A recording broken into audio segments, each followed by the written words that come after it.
Então, o primeiro livro de Reis diz assim, no capítulo 19, versículo 18. Deixa eu te explicar uma coisa antes. Você sabe tudo o que aconteceu, né? Elias pediu a morte. Primeiro, Elias venceu os 450 profetas de Baal. Tinha feito outras coisas antes, mas vamos partir daí.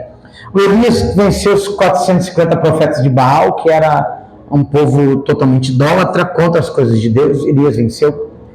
E aí, então, o Acabe, que era o rei, ele fez saber a Jezabel, que era a rainha.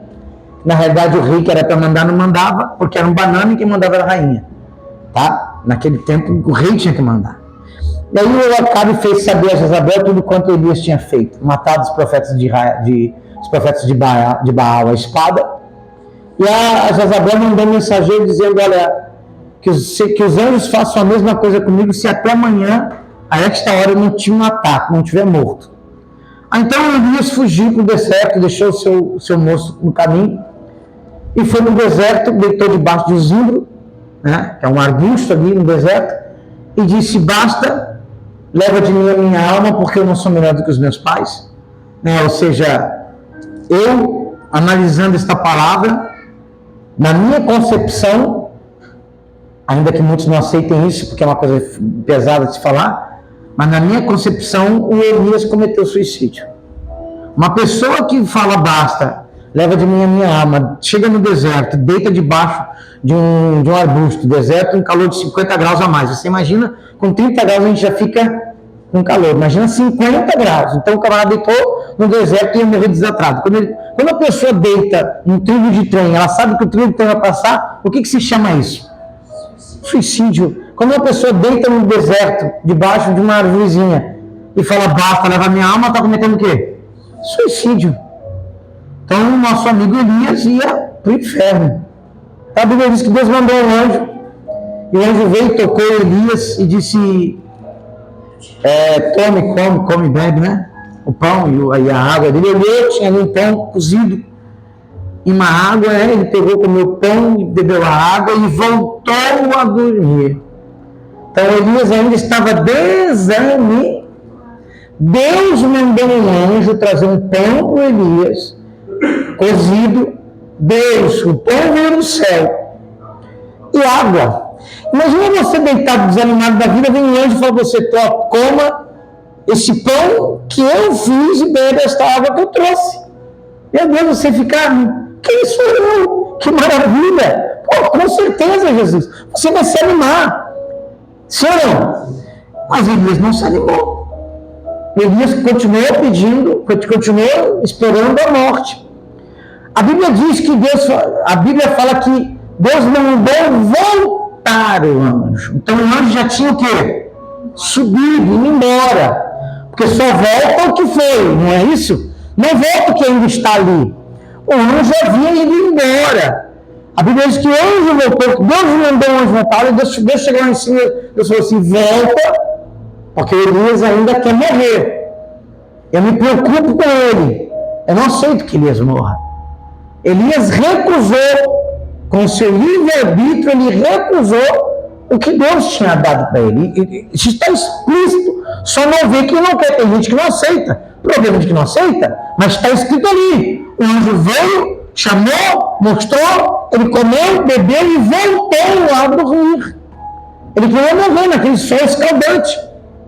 Mas a Bíblia diz que o anjo voltou de novo, o mandato de Deus, obviamente, e disse, tocou e falou assim, levanta, come e bebe, porque o teu caminho é sobremodo largo, ou comprido, como você achar melhor. Ou seja, você tem muita coisa para fazer, Elias. Você não pode morrer. Agora, se Elias quisesse continuar dormindo, ele ia continuar dormindo. Quem está compreendendo? Aí Elias comeu e bebeu, e a Bíblia diz que com a força daquela comida, Elias caminhou 40 dias e 40 noites. Tudo bem, até o Monte Horebe e o Monte do Senhor, o monte onde lá aconteceu várias coisas que eu não venho agora aqui. Mas aí então, Elias voltou a caminhar, não cometeu suicídio, mas se escondeu nas cavernas. Deus chamou a atenção de Elias, por que está escondido aqui? Porque você está aqui escondido? Você não te levantei para se esconder. Porque o camarada saiu da morte, mas foi para a caverna. Caminhou 40 dias e 40 noites, mas foi para a caverna. Se escondeu. Ainda não estava fazendo o que Deus queria que ele fizesse. E quando você tem alguém que, por mais que você ame, não faz aquilo que é para ser feito, uma hora você fala, eu vou continuar te amando, mas você já não serve como serve antes. Você está entendendo? Eu continuo te amando, mas você não é mais o mesmo. Elias, um dos maiores profetas da Bíblia, um dos maiores profetas do Antigo Testamento.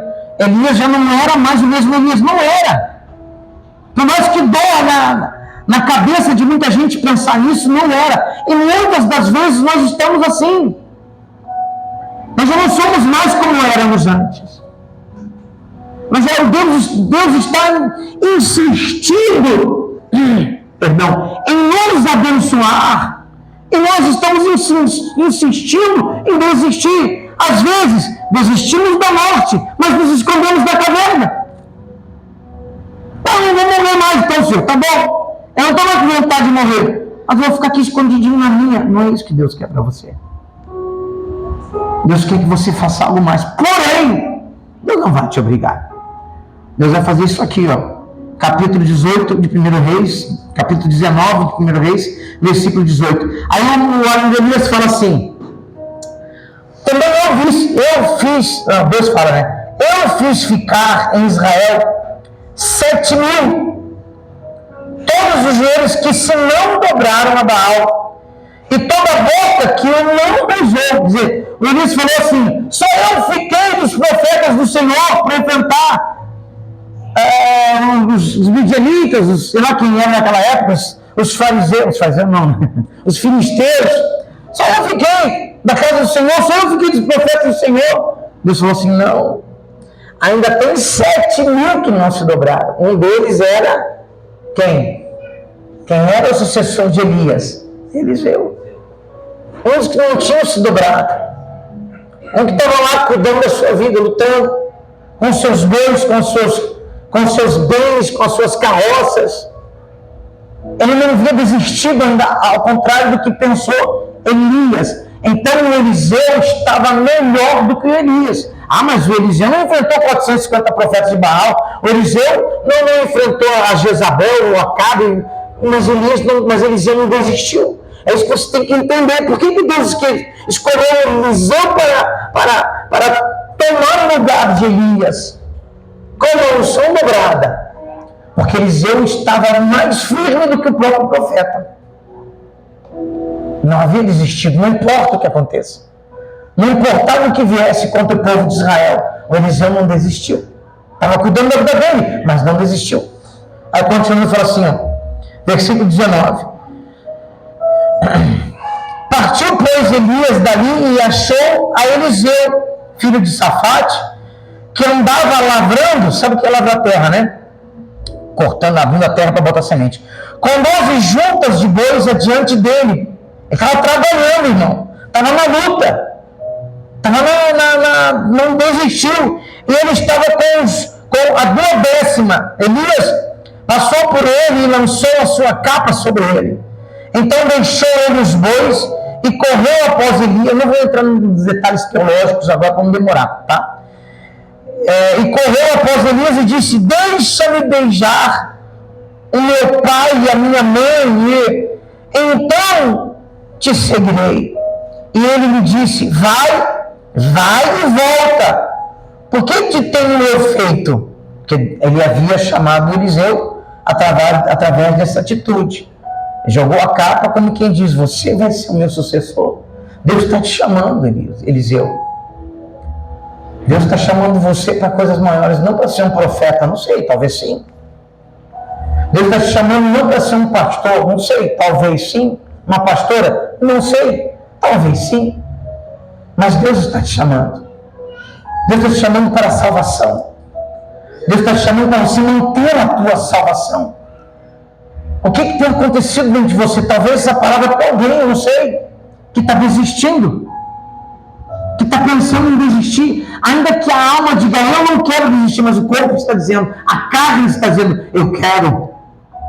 Talvez você está dizendo assim, eu nunca vou desistir, mas talvez o teu coração, que é tremendamente enganoso, está dizendo, o melhor é fazer isso. O melhor é por esse caminho. Isso aqui é melhor para ti. E Deus está te falando, não vai. Mas o teu coração está dizendo, vai. Porque o coração do homem é tremendamente enganoso e tende para o mal. E tende para o mal. E se nós ouvirmos o coração que é enganoso, nós vamos acabar perdendo a nossa salvação, que é o nosso maior presente que Deus nos deu. Não é a religião, não é a placa da igreja, não é o status, não é o nome, não é o dinheiro. É aquilo que Ele te deu de mais precioso de tudo, que é a tua salvação. Então Eliseu, ele falou, deixa pelo menos eu lá beijar meu pai e minha mãe. E ele disse assim, vai ver, porque qual é o teu chamado?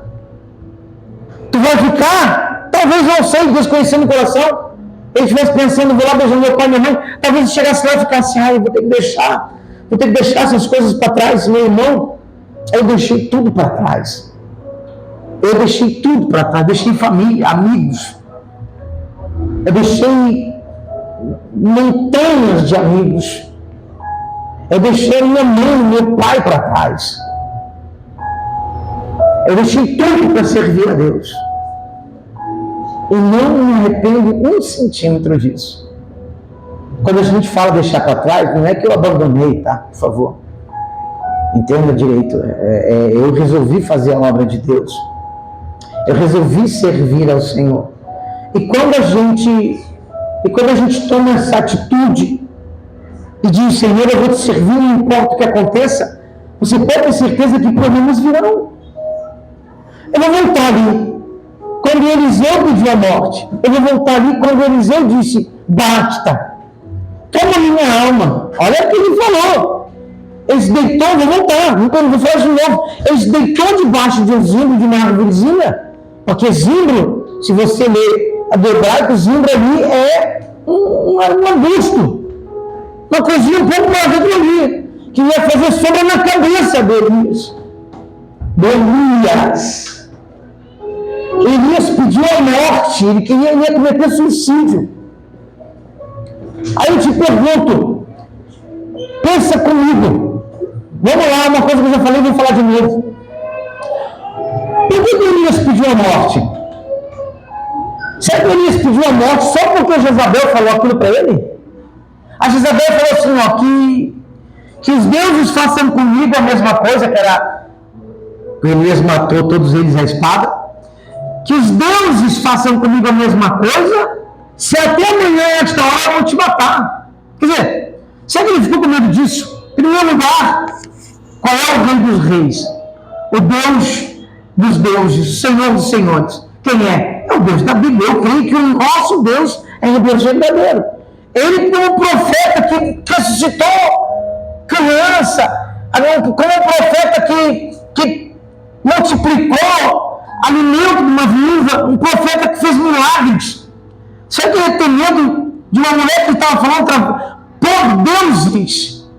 Ele enfrentou 450 profetas, 450 homens, que poderiam ter acabado antes do desafio. O povo cocheava entre dois pensamentos. Você viu aquele filme, o efeito borboleta? Quem já ouviu falar? Que o filme vai indo de frente para trás. Eu estou pregando e estou voltando.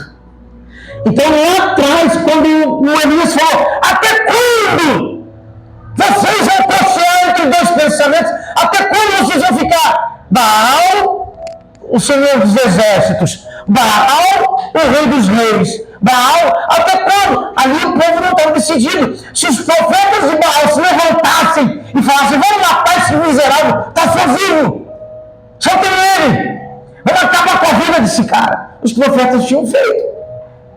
Eles tinham matado Elias. É claro que a gente sabe que Deus, mas eu digo assim, no sentido de enfrentamento, ele colocou em risco a própria vida. Ele falou, vou enfrentar. E venceu depois com a ajuda do povo, que se decidiu por causa do desafio.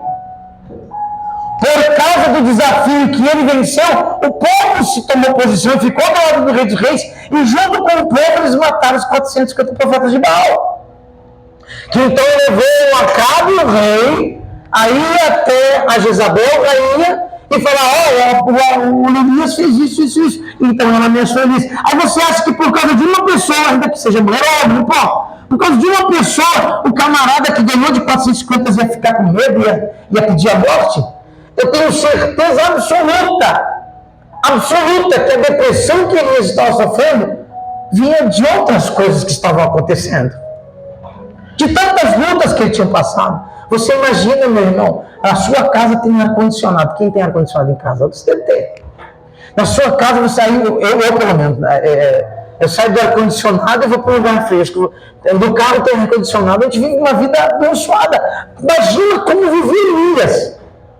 Andando com aqueles chinelos feitos de couro, aquelas roupas, no calor tinha que ficar todo encapuzado para não queimar a pele, de noite era um fio lascado.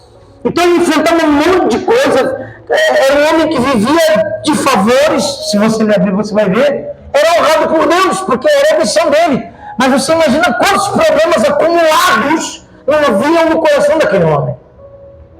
Quanta coisa acumulada ele estava lá. Quanta luta, quanta tristeza, vitórias, muitas vitórias, mas imagina quanta coisa. E não foi por causa da Jezabel, ou da ameaça da Jezabel. Foi por causa das coisas que estavam acontecendo. Ele não conseguiu naquele momento lidar com aquilo. E é nesse momento que entra o quê? Deus.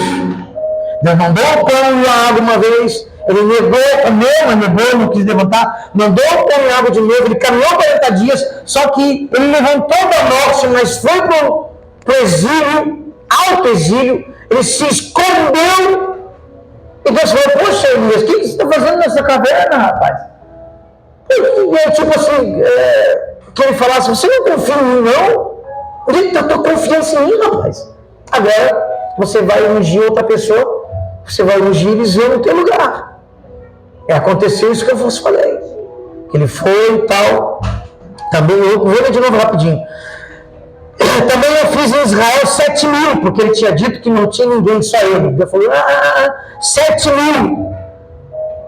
Todos os joelhos que se não dobraram a Baal, e toda a boca que o não beijou, partiu, pois Elias, dali achou Eliseu, filho de Safate, que andava lavrando com 12 juntas de bois adiante dele, e ele estava com o 12ª. Elias passou por ele, lançou sua capa sobre ele, dizendo, como quem diz: vem, que tu vai ser o meu sucessor. Então deixou ele os bois e correu após Elias, foi na frente de Elias e disse: deixa-me beijar o meu pai e a minha mãe, e então te seguirei. E ele disse: vai e volta, porque te tenho eu feito. Voltou, pois, de atrás dele e tomou, olha só, e tomou a sua junta de bois e os matou. E com os aparelhos dos bois, ou com as carroças, queimou as carroças, cozinhou as carnes e as deu ao povo e comeram. Então se levantou e seguiu a Elias e o servia. Quando você olha, quando você pega no arado de Deus, você tem que deixar tudo para trás. O que significa esse quebrou as carroças, tocou fogo e fez um cozido dos bois que ele tinha? Era o sustento dele. É como se ele dissesse: eu não vou deixar nada que me faça pensar em voltar atrás. Eu não tenho mais para onde voltar. Que nem aquela música: para onde eu irei, se eu não tenho para onde voltar, só tenho você. Você tem que ter a sua confiança em Deus. Eu não estou dizendo, entenda, hoje, como eu falei, você vive outra época. Não estou dizendo para você vender sua casa. Não estou dizendo para você quebrar as suas coisas. Não estou dizendo para você ficar desamparado. Mas o que eu quero dizer é que isso já serviu de exemplo, que você deve depender somente de Deus e não olhar para trás. Quando você depender somente de Deus, até o que você não pede, Ele vai te dar. Até o que você não pede, Ele vai te dar. Se você pedir, Ele vai te dar. Mas até o que você não pede, Ele sabe o que você precisa, Ele vai te abençoar. Porque Ele sabe que você não deixa Ele por nada. Ele sabe que aconteça o que acontecer. Você não deixa ele. Agora, todo ser humano tem suas necessidades. Eu vou encerrar. Todo mundo tem necessidades. Você tem necessidades. Nós temos necessidades biológicas, nós temos necessidades físicas, nós temos necessidades a viver com o mínimo possível, não é? Existem as necessidades, aquelas necessidades que você luta para controlar. E quando a pessoa dá ouvidos a essa necessidade e faz a vontade dessa necessidade, ela provavelmente, 100% de razão, ela vai deixar Deus de lado. Tem certas coisas que você tem que suportar. Deus, eu sei que Deus está falando no teu coração. Existem coisas que você tem vontade de fazer porque, infelizmente, faz parte do coração humano. Mas a diferença é aqueles que sentem a vontade, mas não fazem. É aqueles que olham, o inimigo vem e aproveita aquela oportunidade, porque não é o diabo. Ah, foi o diabo que colocou isso no meu coração. Ah, porque foi o diabo que colocou vontade de eu fazer isso. Ah, porque o diabo não. O diabo não pode forçar a fazer nada, irmão. Você faz se você quiser. Isso é mentira, você me perdoa. Ah, não foi o diabo, não. O diabo só faz quando você... A primeira vez o diabo faz porque você quis fazer. Aí depois ele assume. Porque a pessoa deu entrada para o diabo, deu entrada para o inimigo, deu entrada para o pecado, ela enfraquece e o inimigo toma conta. Mas se você chegar, mesmo que o diabo tomou conta, então aprenda isso. Mesmo que o diabo tenha tomado conta, se você falar, a partir de hoje eu paro e eu vou voltar para Jesus, você volta. Mas sabe por que muitos não voltam?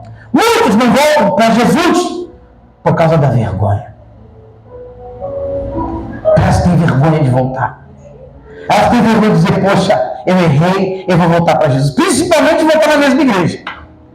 E quando voltam, graças a Deus por isso, voltam em outro lugar. Então, queridos, fique firme com Cristo. Você vai ter o melhor de Deus, não só no porvir, não é só a salvação que é o mais importante, mas aqui nessa terra você vai ter o melhor. Aqui nessa terra você vai ter o melhor. Você tem que ter noção, é como falou o Jó. O Jó disse isso, que eu até falei hoje de manhã, no culto da manhã. O Jó disse isso aqui, olha só, você conhece? É muito forte isso aqui que Jó fala. Jó estava na desgraça. Jó estava na desgraça. Desgraça, irmão. Ninguém passou o que Jó passou aqui. Ninguém. Quando Jó falou isso, nenhum de vocês nunca chegou nisso aqui. Nem eu que cheguei na beira da morte. Na beira da morte, nem eu. O Jó falou isso aqui. O que é muito forte. Eu vou lendo, mas eu me lembro muito da revista atualizada. Tem uma revista atualizada, pastor? Eu vou ler a revista atualizada que eu gosto mais. Nessa versão, eu gosto mais dessa passagem, nessa versão. Quer ver? Deixa eu ler isso aqui para vocês. Eu acho muito bonita essa versão. É a mesma coisa, tá bom? Muda as palavras, mas o sentido é mesmo. Aí diz assim, ó. Capítulo 42, versículo 1. Então respondeu Jó ao Senhor. Preste bem atenção nisso, igreja. Jó falou assim para Deus. Bem sei que tudo podes e nenhum dos teus planos pode ser frustrado. Olha que lindo isso, igreja. Ele estava na miséria. Ele estava doente. Ele estava cheio de lepra. Cheio de hematoma. Pus corria pelo corpo dele. Você já imaginou uma pessoa com pus correndo? Eu já vi isso, tá? Eu já fui em leprosário, que é outro nome agora. Mas eu já vi pessoas com pus correndo cheio de esparadrapo e aquela coisa amarela estava ultrapassando o esparadrapo. Um cheiro forte. Ele se coçava com um caco de telha, de tanta coceira que ele sentia. Ele era um homem rico, temente a Deus, porque lá no começo o diabo falou assim para Deus. Ou o diabo chegou na presença de Deus, que Deus se esbarrou com os anjos, e o diabo chegou, por permissão de Deus, o diabo chegou lá, e Deus perguntou, já sabendo, perguntou assim, quem és tu? Ele falou, sou o diabo, tal, Satanás. O que tu faz? Eu fico aí andando pela terra, né? Vago pela terra, eu fico vagando pela terra. Aí o Senhor perguntou assim, vistes o meu servo Jó? Ele podia perguntar de várias pessoas, mas ele perguntou de Jó. Viste o meu servo Jó, homem íntegro e reto, e que se desvia do mal. O Jó já era um homem abençoado. É um homem temente a Deus, que se desviava do mal. Já contei o testemunho de vocês do rapaz que foi para a igreja, largou a bebida, largou a prostituição, gostava de casa de prostituição. Ele largou tudo no grupo de jovens onde eu cuidava. Aí ele foi dar o testemunho na rádio. E ele falou: antes de dar o testemunho, antes de dar o testemunho, eu purificava ali o testemunho, eu dava uma, como que eu posso dizer, as coisas para a pessoa não falar besteira no ar, né? Na televisão, ao vivo, tinha que, na TV e na rádio ao mesmo tempo. Aí eu falei para ele assim: tal lá no teu testemunho, não, pai, eu larguei a prostituição, eu gostava de ir em casa de massagem, eu gostava de ir em casa de prostituição, não pagava para as mulheres fazer amor comigo e tal, de bebia amor. Fazer, né, coisa.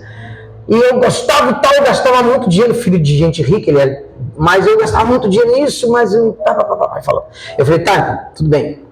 Mas ele falou, mas eu quero até fazer um desafio, pastor. Eu falei, que legal, eu quero ir nessa casa de novo, que eu ia sempre, que eu vou mostrar pro diabo que eu não vou mais sucumbir. Não faz. Não precisa fazer isso. Não fala isso no ar e não faça isso. Eu falei para ele de Jó, era muito reto, e se desviava do mal. Cara, não precisa provar nada para ninguém, teu testemunho já prova, tá, tudo bem. Aí ele chegou no ar, me lembro até hoje, o pastor Alexandre de Mendes, que hoje é bispo, e falou pro pastor assim: pastor, aconteceu isso, o pastor olhou para mim, eu ficava atrás de um vidro, o pastor assim, pô, testemunho do cara bacana assim e tal. E aí ele estava falando, daí ele assim, e hoje como é que tá te sentindo? Não, hoje eu tô bem, eu tô feliz e tal, agora eu vou arrumar uma mulher de Deus e pá, mas antes de eu ficar mais firme ainda com o meu bem e tal, para fazer um desafio com o diabo. Eu falei, não fala, não. E o pastor Alexandre não sabia o que se tratava, falou assim, não, o que quer fazer, irmão? Eu falei, não, acabou, lascou comigo. Aí ele falou assim, não, eu vou nessa casa e tal, de prostituição que eu ia, vou provar pro diabo que eu não preciso. Ele falou, não precisa fazer isso não, o pastor Alexandre deu uma desviada para não queimar o testemunho, né? Não, mas não precisa fazer isso não. Então nós tivemos aqui com o nosso amigo e tal, pessoal, pá. E eu falei assim, não, cara, não, pastor, mas eu vou fazer isso, cara, não faz. Enfim, fez. Foi na casa de negócio lá. Desapareceu da igreja. Aí um tempo depois ele apareceu, eu falei assim, todo arrebentado, vendo a cara dele, né, assim, da cara de tristeza. Ele falou, caramba, tu apareceu, cara, e aí como é que tá? Pastor.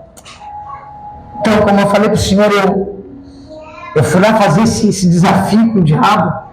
Eu falei, não precisa nem me contar o resto, não, mas eu vou contar pro senhor. Eu cheguei lá com os meus amigos, cheio de confiança. Aí eu cheguei lá e começou. Tinha parado lá. Aí daqui o pezinho começou a balançar. Eu falei, tá amarrado no nome de Jesus. E o pezinho não parou, daqui a pouco o corpo começou, daqui a pouco quando eu vi, já estava apagando a prostituta. Então, irmão, homem íntegro e reto que se desvia do mal. Você não precisa enfrentar o pecado. Fuja do pecado. Não precisa, eu vou mostrar que eu consigo. Não consegue. A sementinha vai ser plantada. Então, o Senhor falou isso para o diabo. Viste o meu servo jovem, íntegro e reto que se desvia do mal? E o diabo falou assim, ele é assim porque o Senhor não toca, o Senhor não deixa ninguém tocar nele. Enfim, e aconteceu tudo que você sabe. O diabo tocou nele, tocou na saúde dele, matou os filhos, acabou com os bens, veio um vento, veio chuva, sei que lá, quebrou tudo, arrebentou, só ficou com a mulher. Só ele e a esposa, ele todo arrebentado. A mulher ainda disse, olha, depois eu vou te mostrar um estudo a respeito disso, quando fala assim, amaldiçoa o teu Deus e morre. No hebreu, alguns historiadores dizem que ela não fala amaldiçoa o teu Deus. Dizem que o real, o original, abençoa o teu Deus e morre. Mas independente, seja abençoa, seja amaldiçoa, ela diz para ele, tu tem que morrer, miserável. A própria mulher de Deus morre, falou, a própria mulher dele disse morre. E ele falou assim, tu fala como falam as loucas. Para resumir, eu vim do ventre da minha mãe, nu eu voltarei. Deus me deu, Deus tirou. Bendito seja o nome do Senhor. Você vê tudo que o Senhor passou. E não blasfemou. Aí na desgraça, no meio da desgraça, ele fala isso. Isso aqui é muito lindo, olha só. De novo, então respondeu Jó ao Senhor, bem sei que tudo pode. E nenhum dos teus planos pode ser frustrado. Quem é aquele, como disseste, que sem conhecimento encobre o conselho? Eu vou explicar isso aqui outro dia, mas está falando dele mesmo, tá? Na verdade, falei do que não entendia. Coisas maravilhosas demais para mim. Coisas que eu não conhecia. Escuta-me, pois, havias dito, e eu falarei. Eu te perguntarei, e tu me ensinarás. Essa parte aqui, irmão, é muito forte. Para mim, é uma das passagens mais lindas e uma das mais fortes do Antigo Testamento, da Bíblia. Quando ele diz assim, eu te conhecia só de ouvir, mas agora os meus olhos te veem. Isso é muito forte, meu. Ele estava na desgraça. Ele estava todo arrebentado. Quando ele estava bem, ele disse, quando eu estava bem, eu te conhecia de ouvir. Agora que eu estou todo arrebentado, eu só não te conheço de ouvir, mas eu consigo te ver, Senhor. E ele fala assim, por isso, meu abomino, aqui do hebraico, é mais ou menos, eu me envergonho. É que você dissesse agora, eu me envergonho. Eu tenho vergonha do que eu era. Ele era rico. Ele era próspero. Ele tinha uma família linda. Ele não se envergonha da riqueza. Ele não se envergonha da família linda que ele tinha. Ele se envergonha de não conhecer a Deus de verdade. Você está entendendo isso, irmão? Ele falou, Senhor, eu me envergonho de não te conhecer como eu te conheço hoje, na desgraça que eu vivo. Aí ele fala assim, por isso me abomino e me arrependo no pó e na cinza. Então, irmãos, voltando ao que Eliseu abraçou, ele não deixou nada para trás. Eu quero que a partir de hoje, eu vou te falar a respeito de algo que Deus me fala. Eu te peço que a partir de hoje, você esqueça o seu passado. Não me digo, não pastor, isso é impossível. É óbvio que isso é impossível, mas digo assim, limpa o teu coração. Limpa a tua alma. Tira de dentro de você tudo que te causa. Eu já tenho pregado isso, Deus tem me posto esse tipo de vibração. Limpa o teu coração. Se alguém te fez mal, você não precisa conviver com essa pessoa, mas perdoa. Se há muito tempo atrás alguém te fez um mal muito grande que eu não posso nem mensurar e talvez você diga, isso é imperdoável, tudo bem, pode ser imperdoável, mas você vai perdoar. Não precisa você conviver com essa pessoa. Não precisa você chegar com essa pessoa e falar assim, você fez isso, mas eu te perdoo. Não precisa, mas limpa o teu coração. Porque senão você não vai conseguir se desfazer do teu passado para andar para frente. A pessoa que tem um passado de mágoa, de tristeza, de rancor, ela pode até aparentemente estar andando para frente, mas ela não está. Porque se eu quero ser perdoado por Deus, eu tenho que perdoar. Não existe perdão para mim se eu não perdoar. Isso não existe. É como a parábola do credor incompassivo, como eu já falei para vocês. Aquele que devia 10 mil dinheiros, o seu senhor veio cobrar dele, ele disse que não tinha para pagar, o senhor botou ele joga ele na prisão. Aí ele falou, por favor, tem misericórdia de mim, não, pega os filhos dele, prende os filhos, vende os filhos, até ele pagar tudo o que ele deve. Ele falou, por favor, tem misericórdia, que o Senhor se compadeceu dele. E perdoou a dívida. Perdoou a dívida. Não, olha, vai, a tua dívida está perdoada. Porque mesmo que ele quisesse pagar aquela dívida, ele ia levar a vida toda para pagar aquela dívida. Mas o Senhor saldou. Acabou a tua dívida, vai em paz.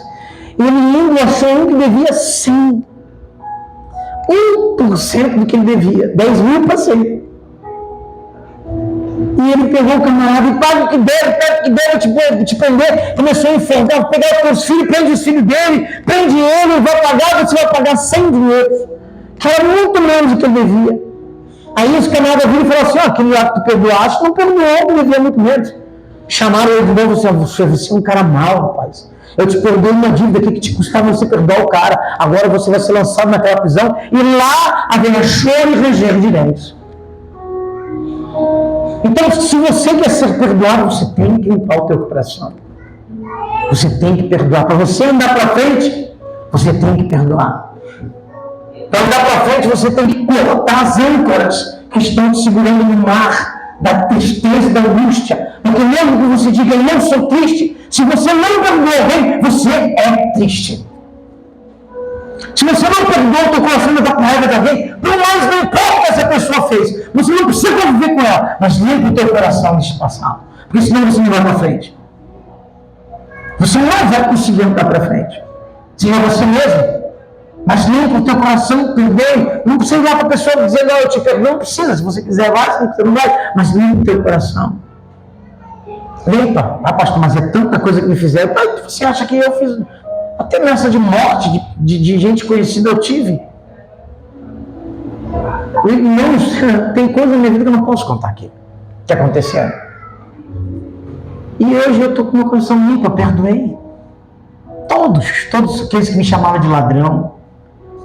Aqueles da minha família que falavam, temos um ladrão na família. As pessoas que me abandonaram quando eu mais precisei. Em vários momentos da minha vida. Estão todos perdoados. Não convivo com elas, mas perdoo se tiver que conviver, não viver junto, mas tiver que ter uma convivência de família, vou ter tranquilamente, não tem problema nenhum. Meu coração está totalmente limpo, por isso eu vou para frente. Vá para frente. E não estou falando de ir para frente somente no sentido material e físico, mas no sentido emocional e espiritual. Você vai progredir, você vai prosperar. Você vai se sentir livre, sem nada para o diabo te acusar. Você quer salvação, você não perdoa fulano. Você quer salvação, mas você tem raiva de fulano. Não, eu não tenho raiva, diabo, está amarrado. E vai rir na tua cara. Porque ele mesmo sabe que você tem. A gente fala, não, eu não tenho raiva da pessoa, eu não posso ver na minha frente aquele demônio. Mas a gente fala assim, não, você tem que perdoar. Não, mas eu já perdoei, pastor. Não é que não perdoou o outro lado. Eu já contei para você testemunho. Eu não perdoei, mas aquela desgraçada lá em São Paulo, aqui, eu não quero ver a cara daquele demônio feliz. Não é perdão. É perdoar mesmo de coração. Limpar. Você vai ver como isso vai te libertar. Como a tua vida vai desenvolver. Amém? Então hoje você vai queimar as carroças. Você vai fazer um churrasquinho dos bois e vai dar para as pessoas. Você vai limpar o teu coração, a tua alma. E você vai prosperar. E quando eu falo prosperar, não estou nem falando de dinheiro, não estou nem falando de bens, estou falando de prosperar na sua vida. Você vai para frente. Você vai caminhar.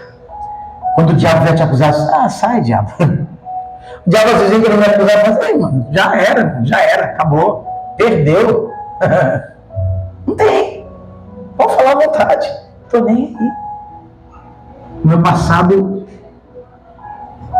meu passado de pecados, de erros, de mágoas, de tristeza foi apagado. Se você quer isso na sua vida, fique de pé em nome de Jesus.